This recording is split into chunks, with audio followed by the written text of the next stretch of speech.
অবশ্যই করবে। সাকিব ভাই বাংলাদেশের হিস্ট্রিতে one of the best player এবং উনি ব্যাটিং বোলিং ফিল্ডিং সব দিক থেকে টিমকে সাপোর্ট দিত। আমরা ওই জায়গাতে অনেক শূন্যতা ফিল করব, কিন্তু আমরা চেষ্টা করব যাতে আমরা টিম গেম খেলার মাধ্যমে আমরা সেই যাতে ফিল আপটা আমরা পূরণ করতে পারি। দেখেন, আমি যদি ইন্টারন্যাশনাল ক্রিকেটে ভালো করতে থাকি, ফ্র্যাঞ্চাইজি ক্রিকেট অটোমেটিক আসবে। ফ্র্যাঞ্চাইজি ক্রিকেট আলাদাভাবে আমি কখনোই টার্গেট করি না। আমার ইন্টারন্যাশনাল ম্যাচগুলো যাতে আমি আমার সর্বোচ্চ দিতে পারি এবং আমার টিম উইনিংয়ে যাতে আমার কম্বিনেশন থাকে, আমার পার্টিসিপেশন থাকে, ওই দিকে আমার ফোকাস থাকে এবং মেইন ফোকাসটা থাকে যাতে আমরা জিততে পারি। এটাই আমাদের মেইন ফোকাস। আর ইন্টারন্যাশনালে ভালো খেলে ফ্র্যাঞ্চাইজিগুলো অটো আসবে, ওটা নিয়ে আমি কখনো চিন্তা করি না।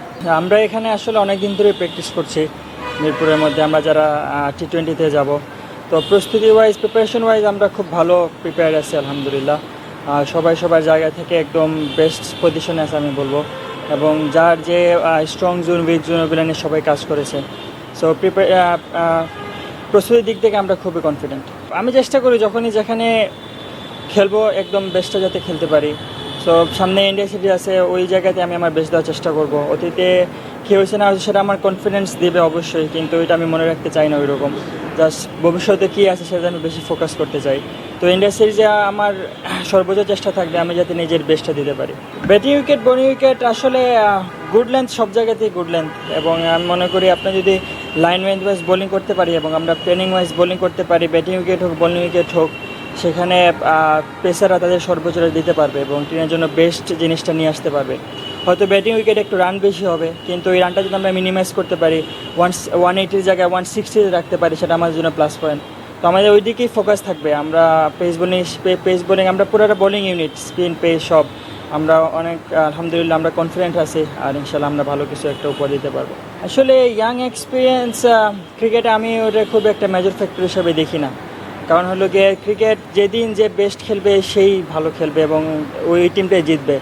সো এখানে এক্সপিরিয়েন্স মাঝে মধ্যে ম্যাটার করে, কিন্তু যেদিন যে বেস্ট খেলবে, বিশেষ করে T20-তে ইটস অল অ্যাবাউট ডে। যেদিন যে ভালো খেলবে সেদিন সেই জিতবে।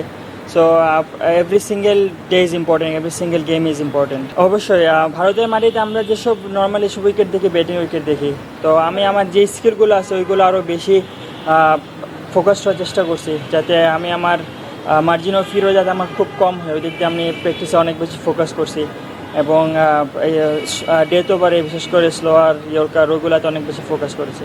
আপনি যদি এভাবে কম্পেয়ার করেন, আমরা বলবো আমরা সব দিক থেকে আমরা নিজেদের এগিয়ে রাখবো এবং আমরা সব দিক থেকে আমরা 100% চেষ্টা করবো। একটা গেম জিততে গেলে আপনার প্রত্যেকটি ইউনিটে ভালো করতে হবে, ব্যাটিং বোলিং ফিল্ডিং সব জায়গাতে। সো ওই দিক থেকে আমাদের ফোকাস থাকবে, আমরা যাতে প্রত্যেকটা সেক্টরে ভালো করতে পারি এবং আমাদের বেস্টটা দিতে পারি। না, মোটিভেশনটা আমি বি ইন দ্য মোমেন্ট থাকার চেষ্টা করি। আমি সবসময় প্রেজেন্ট মোমেন্টে থাকার চেষ্টা করি। ফিউচার নিয়ে চিন্তা করি না, পাস্ট নিয়েও চিন্তা করি না, জাস্ট ওয়ান এট এ টাইম একটা বল নিয়ে চিন্তা করি। সো হয়তো এই কারণে কুল দেখায়।